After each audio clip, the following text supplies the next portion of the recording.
Hello students, welcome to CUET Hindi medium channel. मैं Roshan sir एक बार फिर से आप सभी का स्वागत करता हूं।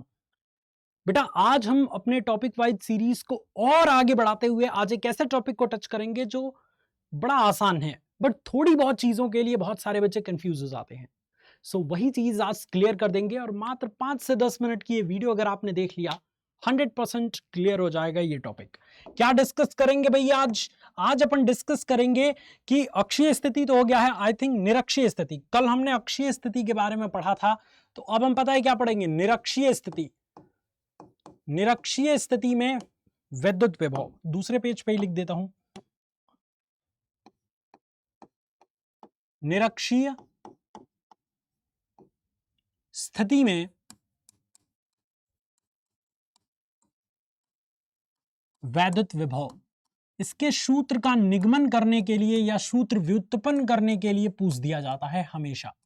ठीक है, तो कैसे आप इसको निकालेंगे आइए एक बार देख लेते हैं।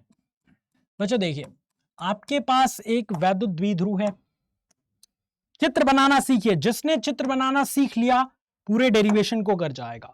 हमेशा आप जानते हैं कि विद्युत द्विध्रुव जो होता है वो हमेशा आप जानते हैं कि जिसपे दो बराबर परंतु विपरीत प्रकार का आवेश होता है। एक पे माइनस क्यू हो गया, एक पे प्लस क्यू हो गया, और इसके बीच की दूरी अगर कुछ भी होती है, मान लेते हैं 12 है, तो ये एक सिस्टम, ये एक निकाय वैद्युत द्विध्रुव कहलाता है।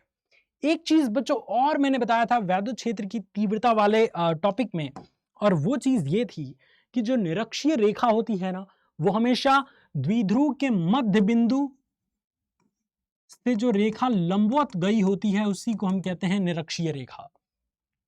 निरक्षीय स्थिति में अगर हमें वैद्युत विभव की गणना करनी है तो द्विध्रुव की निरक्षीय रेखा पर हमें कोई बिंदु P लेना पड़ेगा कि इस बिंदु P पर हमें वैद्युत विभव चाहिए, जो कि इस बिंदु O से कितनी दूरी पर है?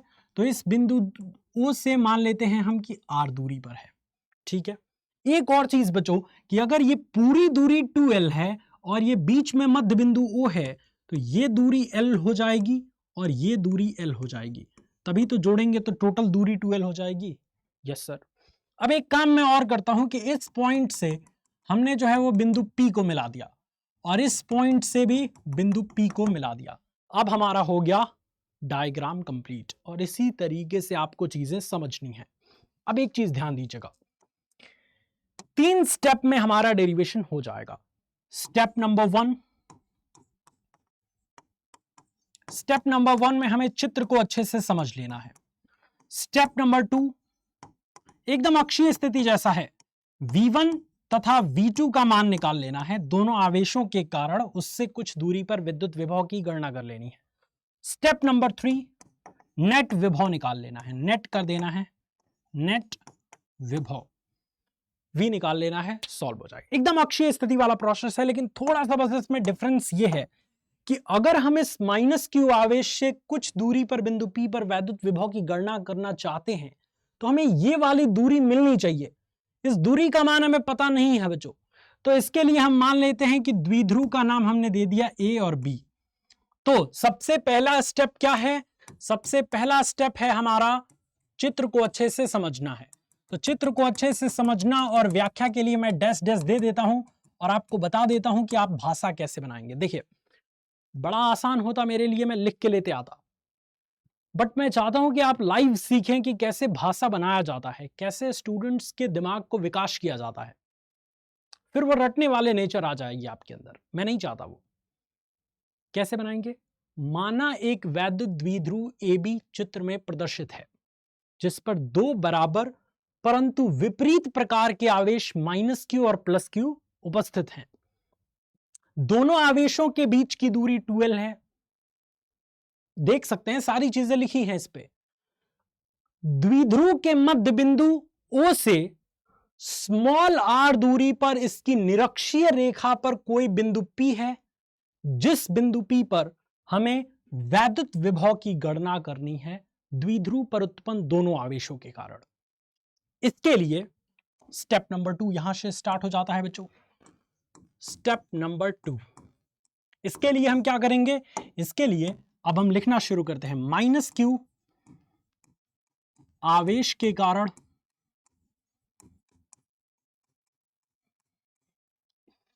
बिंदु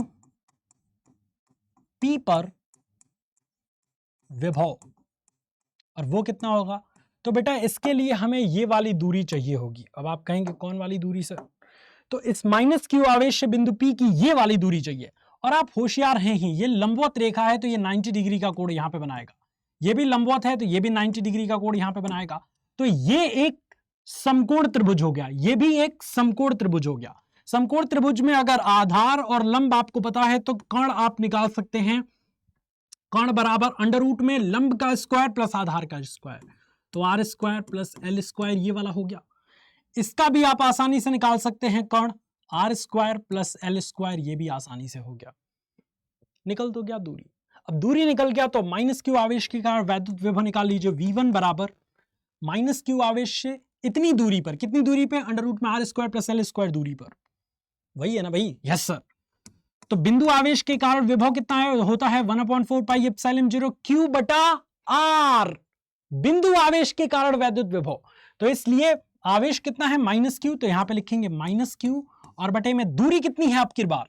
ये वाली है, अंडर रूट में R square plus L square. इसको समराइज करेंगे तो ये आ जाएगा 1/4 पाई एप्सिलॉन 0 Q बटे में अंडर रूट में R square plus L square. बात समझ आई? इसी को मान लीजिए बेटा क्या? समीकरण नंबर 1। ठीक है? Yes sir. Step number 2, sorry step number 2 में तो V1 V2 दोनों का मान निकालना है। V1 का मान बेटा हमने निकाल लिया, अब किसका मान निकालेंगे? V2 का। बिल्कुल सही बताया। तो अब हमने क्या कह देना है? प्लस क्यू आवेश के कारण, प्लस क्यू आवेश के कारण बिंदु P पर विभव, और प्लस क्यू आवेश के कारण बिंदु P पर विभव कितना हो जाएगा? बड़ा ही आसान हो गया। V2 बराबर 1/4 पाई एप्सिलॉन 0, आवेश कितना है? प्लस क्यू, तो क्यू रख दिया, और बटे में दूरी इसके लिए कितनी है? यही दूरी है, तो अंडर रूट में R square plus L square हो गया।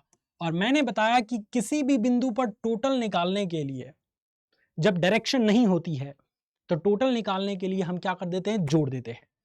वैद्युत क्षेत्र में डायरेक्शन थी तो हमें देखना पड़ता था कि दिशा एक की इधर है, एक की इधर है, तो घटाते, दोनों की एक तरफ है तो जोड़ते। बट वैद्युत विभव एक अदिश राशि है तो दिशा के फेर में हम क्यों पढ़ेंगे? हम सीधे जोड़ देंगे, सीधे कुल निकालने के लिए। ठीक है? जैसे मैं आपसे कहूं कि मेरे ऊपर 5 न्यूटन का बल लग रहा है, एक इधर से, 5 न्यूटन के 2 बल लग रहे हैं, एक इधर से एक इधर से, तो दोनों की दिशा, एक की दिशा इधर है बल की, एक की इधर है, एक इधर खींच रहा है मुझे, एक इधर खींच रहा है, तो मैं कहां रहूंगा? यहीं रहूंगा। ठीक है? तो एक दूसरे को घटा दे रहे हैं तो मैं संतुलित हो जा रहा हूं। बट अगर मैं कहूं कि मेरे ऊपर 5-5 न्यूटन के 2 बल लग रहे हैं, दिशा में नहीं बताया, इसका मतलब 5 न्यूटन जोड़ देंगे, 10 न्यूटन का बल मेरे पे लग रहा है। So simple. तो यहां पे हम लिख देंगे अतः, और यहीं से आपका स्टेप 3 स्टार्ट हो जाएगा। स्टेप 3, और 3 स्टेप में आपका डेरिवेशन होने ही वाला है। तो अब लिखेंगे अतः बिंदु P पर कुल विभव, अतः बिंदु P पर कुल विभव, और वो उसको करने के लिए अपन क्या कर देंगे? V बराबर V1 plus V2। V1 V2 का मान उठा के रख दीजिए। समीकरण माने हैं आप? समीकरण नंबर 2।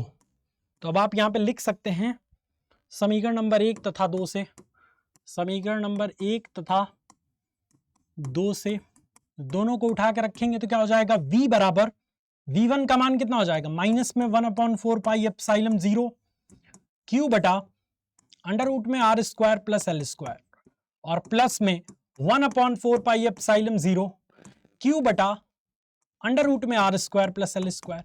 बेटा अगर आप इन दोनों को ध्यान से देखेंगे तो क्या V1 V2 के बराबर नहीं है? देखिए ना, 1/4 पाई एप्सिलॉन 0 Q बटा अंडर रूट में R square plus L square, 1/4 pi epsilon 0 under root में R square plus L square. परिमाण में तो दोनों बराबर हैं, चिन्ह की बात छोड़िए, पहले परिमाण में बराबर है ना, माइनस में है प्लस में है, घट जाएगा एक दूसरे से, ये काट देंगे, V का मान 0 आ जाएगा। क्या सर निरक्षीय स्थिति में 0 होती है क्या वैद्युत विभव? बिल्कुल सही बताया। वैद्युत द्विध्रुव के निरक्षीय स्थिति में किसी बिंदु पर वैद्युत विभव जो होती है वो शून्य होती है। वैद्युत क्षेत्र की तीव्रता शून्य नहीं होती है, वैद्युत विभव शून्य होती है। और आज की क्लास में आपको ये टॉपिक क्लियर हो चुका होगा। इसके जस्ट एक दिन पहले मैंने अक्षीय स्थिति में वैद्युत विभव वाला टॉपिक एक्सप्लेन करके डाल दिया है। एक टॉपिक वाइज सीरीज की पूरी प्लेलिस्ट बन गई है बच्चों। उस प्लेलिस्ट में जाके जो भी टॉपिक में आपको कंफ्यूजन हो रहा है उस टॉपिक को आप पढ़ सकते हैं और अपना कंफ्यूजन क्लियर कर सकते हैं। मेरी लाइव क्लास भी चलती है शाम को 7 बजे क्लास 12 के स्टूडेंट्स के लिए। तो आप आइए, रोशन सर के द्वारा बहुत सारी चीजें आपको सीखने को मिलेंगी। Thank you so much students for watching this video. Love you all, take care, Jai Hind.